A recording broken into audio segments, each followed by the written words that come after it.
I created a proven strategy to scale your meta ad to $100,000 per month. I'll show you how my student Barson here was able to successfully implement my strategy to scale from $500 days up to $3,000 days within only 9 days. Barson reached out to me on the 10th of December. What do you think will be your first goal, say in 3 months' time? In 3 months' time, I'd like to see each month at least like 50,000 in revenue each month, USD. I asked him, What's your motivation for scaling your business to 50K a month? Because I just want to live the lifestyle, like entrepreneur type of lifestyle that I've seen like on YouTube. I feel like that fits me the most. I prefer that over other types of lifestyle. spoiler alert, he was able to achieve that dream lifestyle.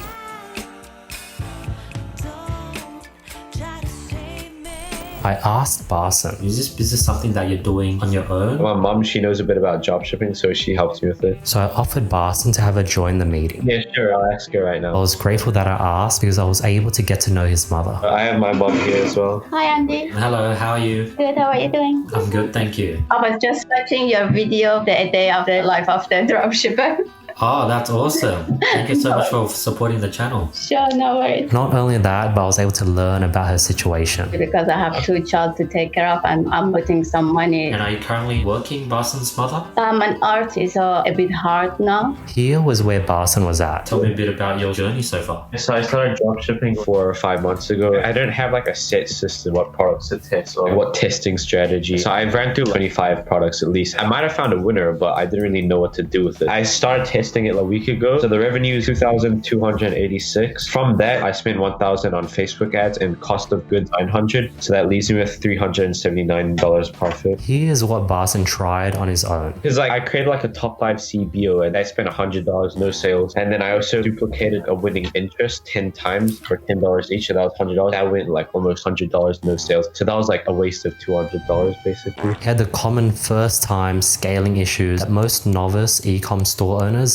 struggle with. What's sort of stopping you guys from scaling? I think it's because I've seen a lot of scaling strategies from like a number of YouTubers, and then I like go from this guy's strategy to that guy's strategy, and like it just gets mixed up. After learning more about their product and business, I was confident that I could help Barson scale this product of his. Hearing what you guys said, I definitely think you guys are fit for the program. Yes, we're gonna for it. 3 days later, on the 13th of December, we jumped straight into things. Basically, these are the campaigns I'm running. One of the very most important campaigns for any e-commerce business is a retargeting campaign. So we started by digging into that. The top one's retargeting. The budget's kind of messed up. It hasn't started spending with this. It's only started spending with the website visitors and 75% video viewers, but I don't know if I should end it or not because it's only gotten 1 add to cart. What's the break-even point on your product? So I'm buying it for like 43 and I'm selling it for 99. So roughly like $57 profit margin. Once I obtained enough context, here were the suggestions I had. 1, So you should leave these retargeting for longer. 2, what I recommend is You should do exclusions. So what I like to do is 75% video views, no view content. View content, no add to cart, no purchase. And that'll prevent overlapping. here was the results 9 days later on the 22nd of December, just from following the strategy I gave him when it comes to retargeting. Bro, this add to cart one's doing pretty good. I raised the budget from $5 to $10 and it's got a nice ROAS. Check out the crazy 27.94 ROAS. This is insane. That just shows that this stuff works, and it works insanely well. Next, Barson went ahead and showed me the 2 main campaigns that are generating most of the sales. These are like the 2 important ones. Barson then went ahead and showed me what he's been currently doing and his current struggles. I have this one firstly. A couple of days ago, I saw meditation was doing very good. So I duplicated it like a couple times over the days. And then like, for example, this one's a cost per purchase of $8, spent 32 and in return it got 399. Same with the original. I don't know if this is the original one, but it's one of them. This one here. It's doing like a nice cost per purchase. These ones are doing fine as well, but I just don't know how to scale further and whether I should cut all these bottom ones that have spent around 22 and haven't got a sale. After I caught up on everything, I gave him my phase 1 vertical scaling strategy. First thing first is I like the increasing budget method. So my current strategy is I like to double the budget. So I go from say like $10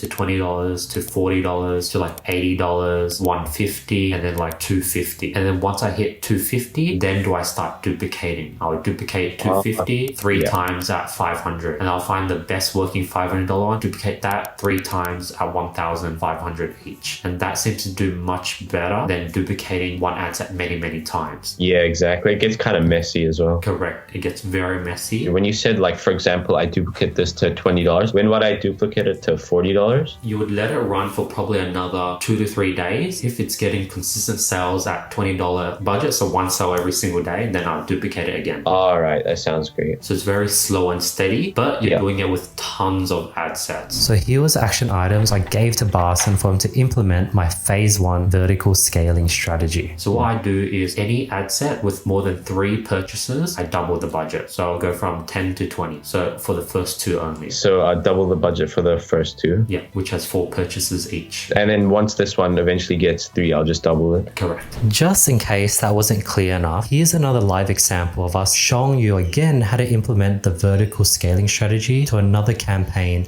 that Barson had. In this stage, like, see, these ones have got 5 purchases, 3. Would I just duplicate these for now as well? So $20, $20, $20? I'd probably only duplicate the first 2 because the third one has a pretty pricey cost per result. Even though it's still profitable, I'll probably let it run. If it gets 4 purchases at $35 per purchase, then I'll double it. All right, I see. Phase 2 is horizontally scaling, going wide and testing a bunch of new interests. So I want you to test at least 50 different interests. Don't retest any interests that you've already tested that didn't do well. In total, test 50 interests and probably 15 of them would do very well and 35 of them you'll just kill. And then by then we'll get into lookalike audiences. Now Barson asked a good question. What should be the schedule for adding a new interest? Should that be like every day? If it's properly doing well, you want to add a new interest, and I recommend only adding interests on Wednesday, Thursday, and Friday. Those are the days where you want to launch new interests and ad sets and lookalike audiences. For example, today, potentially you could duplicate all your best interests such as wellness, quality of life, self-care, meditation, and look for other similar interests. Then phase 3 is testing new creatives within an engagement campaign. What I recommend is you should use a PPE campaign to create different creatives. So what you should do is every 2 or 3 days, launch a new video, whether it's changing the first 3 seconds of it or a new complete video and doing PPE. And then 1 in like 5 of those PPE tests you do, one of them would have very cheap engagements, and that's the one that you'll transition into a conversion campaign. You want to diversify by finding more winning creatives. Now, one of the most important parts of scaling is knowing when to kill an ad set. Here's how I went ahead and calculated the custom killing KPIs that Barson can follow that was specific to his product so that you can repeat the same thing with your own product. When it comes to killing, you want to let it run to break even point. But your break even point is pretty high, which is $57. Right now, show me your cost per add to cart. So go back to the add to cart and then click the costs. That's it. Awesome. So here it is. All your top performing ad sets would probably have a cost per add to cart of under 20, correct? Yep. So that means if anything gets over $20 cost per add to cart, then you should kill. So in this case, only one of the ad set, I think the fourth one, that one you might kill. But I also recommend you letting ad sets run for at least 4 days because it takes 4 days for Facebook to really optimize. And since you have a high ticket item, it would be even better to let it run for 4 days. But if you're on a tight budget, you could potentially kill it now. Yeah, I think I will kill it now, actually. What's your current average cost per click at the moment? It's 26 cents. So I guess if a campaign, when you launch it and it has like over $1.50 cost per click, then you could kill it straight away in the very beginning. The only bad thing about these metrics is because the good side is you're going to be able to save money and kill early, but the bad side is you might accidentally kill ad sets that could have came back and became immensely profitable. But I think the upside is much better for your situation. One extra tip I want to give you is that you want to keep all your ad sets in one campaign. This is going to really help with the scaling process. And I also recommend trying to put all ad sets under one campaign. Things start optimizing very well. Is there any way I could do that now? When these end up going bad, I just end them and just stick to one campaign? Correct, exactly. When I want to add new ad sets, I'll just go back to that other campaign and do it. Correct. So after our very first call on the 13th of December, I let Barson go to implement everything I just taught him. Thank you so much, man. See you, man. Talk soon. Yeah, see you, bro.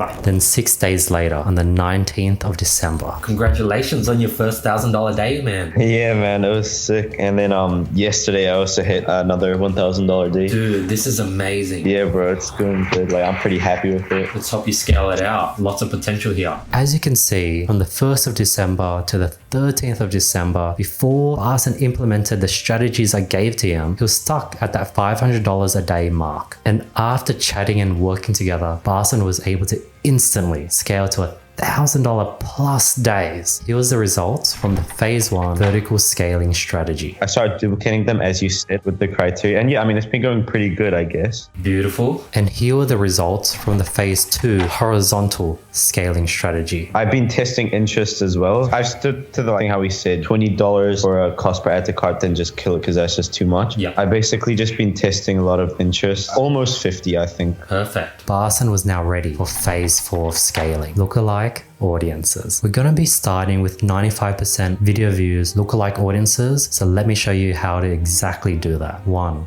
Go to your audiences. Let's go to your audiences. 2. Click create audience. 3. Click custom audience. 4. Click on video. 5. Click on people who watched at 95% of your video. 6. Click on choose video. 7. Select the video that is from your winning ad.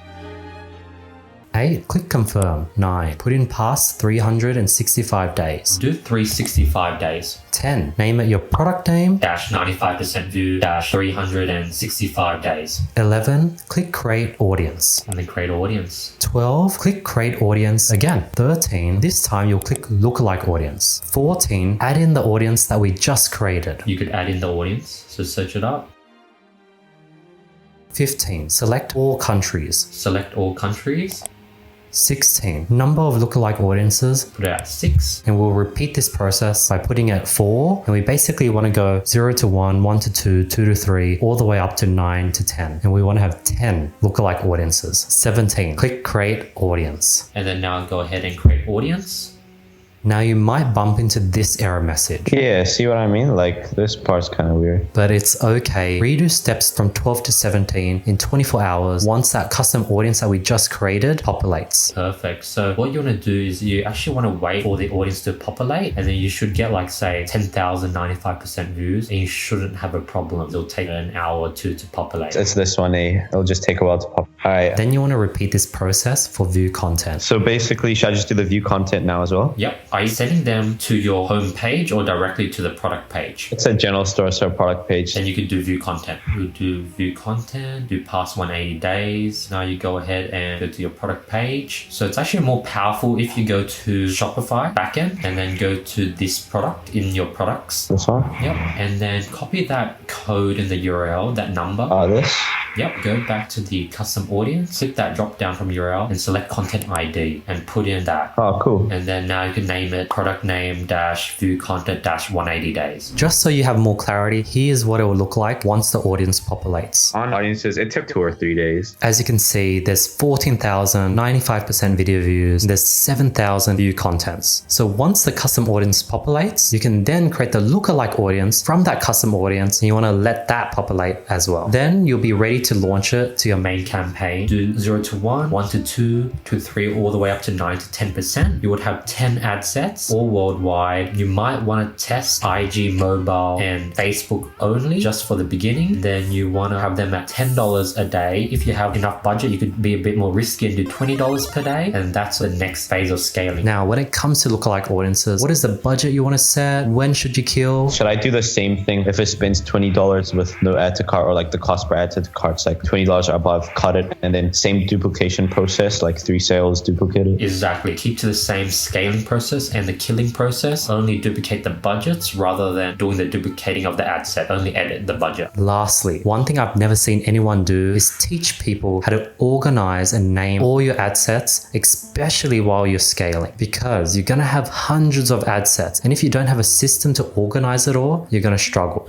On your main campaign, you want to add a 001 one dot in front of all the interests. You want to name them 002 dot worldwide 95% lookalike audiences, and all your future 95% lookalike audiences would then be launched under 002. Eventually we'll go to the next step, which is view content lookalike audiences, and you will do 003. And then for all the current ones that are in the campaign, all of these interests, should I edit and put the name 001? Correct. And if you just change the name, it doesn't affect any optimization when you just edit the name. 3 days later, on the 22nd of December, I reconnected with Barson after he implemented everything I just taught him. In doing so, Barson was able to scale to his first $3,000 day. Check out the results from the phase 4 lookalike audiences that we launched together. With the lookalike audiences, they were actually doing really well. Shockingly, the 1% and the 1 to 2% didn't even get a sale, and I gave them like $30, so I ended those two, but all the rest of the percentages are doing brilliant, man. Dude, I'm happy to hear. So the 95% worldwide are killing it. Yeah, it's really sick, bro.